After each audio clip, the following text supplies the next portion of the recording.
ಇವತ್ತು ಅದೇ 2 news paper ತೊಗೊಂಬಂದೆ. ಒಂದು ನಿಕ್ಕೆ, ಇನ್ನೊಂದು ಯಮಿಯೂರಿ.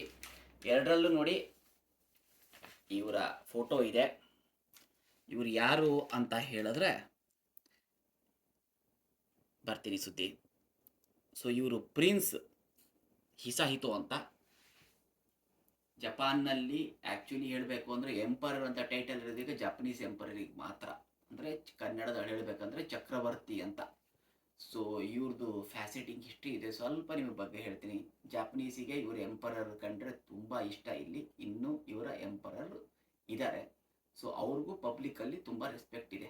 ಅವ್ರಿಗೆ ಕಾನ್ಸ್ಟಿಟ್ಯೂಷನಲ್ ಪೋಸ್ಟ್ ಏನೇನಿಲ್ಲ, ಬಟ್ ಅವ್ರಿಗೆ ತುಂಬ ರೆಸ್ಪೆಕ್ಟ್ ಇದೆ. ಸೊ ಅವ್ರ ಮನೆ, ಅವ್ರ ಪ್ಯಾಲೇಸು ನಮ್ಮ ಆಫೀಸ್ ಹಿಂದೆ ಇದೆ. ಆ ಪ್ಯಾಲೇಸ್ ಸುತ್ತಲೂ ರನ್ನಿಂಗ್ ಟ್ರ್ಯಾಕ್ ಮಾಡಿದ್ದಾರೆ. ಸೊ ಯಾರು ಟೋಕಿಯೋ ಬಂದರೆ ಖಂಡಿತವಾಗೂ ವಿಸಿಟ್ ಮಾಡೋ ಜಾಗ ಅದು. ಒಳಗಡೆ ಬಿಡೋದಿಲ್ಲ, ಹೊರಗಡೆಯಿಂದ ಎಲ್ಲ ಹೋಗ್ಬೋದು. ಪಾಯಿಂಟ್ ಏನು ಅಂತಂದು ಹೇಳಿದ್ರೆ, ಲಾಂಗೆಸ್ಟ್ ರನ್ನಿಂಗ್ ಇದು ಅನ್ಸುತ್ತೆ, ಹೌಸ್ ಅನ್ಸುತ್ತೆ. ಸೊ ಇವ್ರ ಪ್ರಕಾರ ವಿಕಿಪೀಡಿಯಾದಲ್ಲಿ ನೋಡಿದ್ರೆ 660 BC ಸ್ಟಾರ್ಟ್ ಆಗಿದ್ದು ಫಸ್ಟು ಇವರ ಫ್ಯಾಮಿಲಿ. ಸೊ ಅದು ಹಾಗೆ ನಡ್ಕೊಂಡು ಬರ್ತಾ ಇದೆ. ಬಟ್ ರೆಕಾರ್ಡ್ಸಿಗೆ ನೋಡಿದ್ರೆ ಈಗಿರೋರು, ಅವ್ರ ಹೆಸರು ನರುಹಿತೋ ಅಂತ.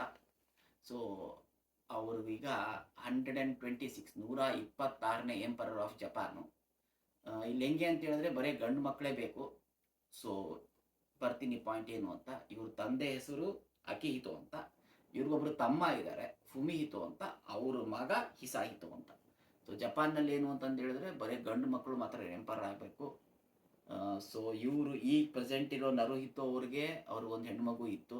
ಸೊ ಅವಾಗ ತುಂಬ ಯಾರಿಗೂ ಇವರು ಅಣ್ಣ ತಮ್ಮ ಇಬ್ಬರಿಗೂ ಗಂಡು ಮಕ್ಕಳು ಇರಲಿಲ್ಲ.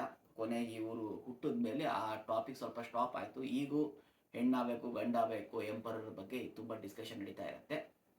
ಸೊ ಪಾಯಿಂಟ್ ಏನು ಅಂತ ಹೇಳಿದ್ರೆ, ಇವರಿಗೆ ಇಲ್ಲಿ ಜಪಾನೀಸಲ್ಲಿ ತುಂಬ ಇವರು ಎಂಪರರ್ ಫ್ಯಾಮಿಲಿ ಬಗ್ಗೆ ಮಾತಾಡಬೇಕಾದ್ರೆ ಸಮ ಅಂತ ಹಾಕ್ತಾರೆ. ನಾವು ಆ ರೀತಿಯಾಗಿ ರೆಸ್ಪೆಕ್ಟ್ ಕೊಡೋಣ. ಹಿಸಾಹಿತೋ ಸಮ. ಇವ್ರಿಗೆ ಏನು ಅಂತ ಹೇಳಿದ್ರೆ ಎಂಪರರ್ ಪ್ಯಾಲೇಸ್ ಒಳಗೆ 40 ವರ್ಷ ಆದಮೇಲೆ ಒಬ್ಬರು ಅಡಲ್ಟ್ ಆದರು, ಗಂಡು. ಅಂದರೆ ಲಾಸ್ಟ್ ಇಯರ್ ಮಾಡಬೇಕಿತ್ತು ಇವ್ರಿಗೀಗ 19 ವರ್ಷ. ಈಗ ಯಾಕೆ ಮಾಡ್ತಾ ಇದ್ದಾರೆ ಅಂತ ಹೇಳಿದ್ರೆ, ಲಾಸ್ಟ್ ಇಯರ್ ಇವರು ಎಕ್ಸಾಮಿಗೆ ಪ್ರಿಪೇರ್ ಆಗ್ತಾ ಇದ್ದಾರಂತೆ. ಸೊ ನಮ್ಮ ಥರ ಏನೋ ಫ್ರೀ ಸೀಟ್ ಸಿಗೋದಿಲ್ಲ ಇಲ್ಲಿ, ಇವರು ಕಷ್ಟಪಟ್ಟು ಬರೀಬೇಕು. ಇವರು ಸ್ಕೂಬಾ ಯೂನಿವರ್ಸಿಟಿ ಅಂತ ಸೇರ್ಕೊಂಡಿದ್ದಾರೆ. ನಮ್ಮ ಭಾರತೀಯರು ಕಲೀರಿ, ಎಲ್ಲ ನಿಮ್ಮ ಮಕ್ಕಳನ್ನು ಹೊರಗಡೆ ಕಲಿಸೋದು ಬೇಕಾಗಿಲ್ಲ. ಭಾರತದಲ್ಲೇ ಒಳ್ಳೊಳ್ಳೆ ಯೂನಿವರ್ಸಿಟಿ ಮಾಡಿ ನಮ್ಮ ಟಾಪ್ ಪೊಲಿಟಿಷಿಯನ್ಸು ಎಲ್ಲರ ಮಕ್ಕಳು ಅಲ್ಲೇ ಹೋಗಂಗೆ ಮಾಡಬೇಕು. ಸೊ ಅವ್ರಿಗೆ 19 ವರ್ಷ ಆಯಿತು ಅಂತಂದು ಹೇಳ್ಬಿಟ್ಟು ನಿನ್ನೆ ಸೆರೆಮನಿ ಇತ್ತಂತಂತೆ. ತುಂಬ ಸಂತೋಷದ ಸುದ್ದಿ. ಇವರು ದೇವರು ಒಳ್ಳೇದು ಮಾಡಲಿ ಅಂತ ಕೇಳ್ಕೊತೀನಿ. ಸೊ ನೆಕ್ಸ್ಟ್ ಟೈಮು ಇನ್ನೊಂದು ಸ್ವಲ್ಪ ಸುದ್ದಿ ಹೇಳ್ತೀನಿ.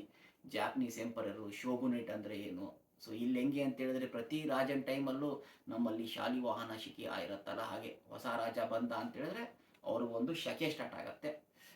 ಈಗ ಇರೋದು ಲೇವಾ ಅಂತ. ನಾನು ಬಂದಾಗ ನೋಡಿದ್ದು ಹೇಸೆ ಅಂತ ಇತ್ತು, ಈಗ ಲೇವಾ. ಸೊ ನಾನು ಹುಟ್ಟಿದ್ದು ಶೋವಾ ಅಂತ. ಸೊ ಇದರಿಂದ ನೆಕ್ಸ್ಟ್ ಟೈಮ್ ಇನ್ನೊಂದು ಸ್ವಲ್ಪ ಡೀಟೇಲಾಗಿ ಕೊಡ್ತೀನಿ. ಬಟ್ ಫಸ್ಟ್ ಏನಪ್ಪ ಅಂದರೆ, ಇವರಿಗೆ 19 ವರ್ಷ ಆಗಿ ಅಡಲ್ಟ್ ಆಗಿದ್ದಾರೆ. ಅಭಿನಂದನೆಗಳು, ದೇವರು ಒಳ್ಳೇದು ಮಾಡಲಿ. Thank you.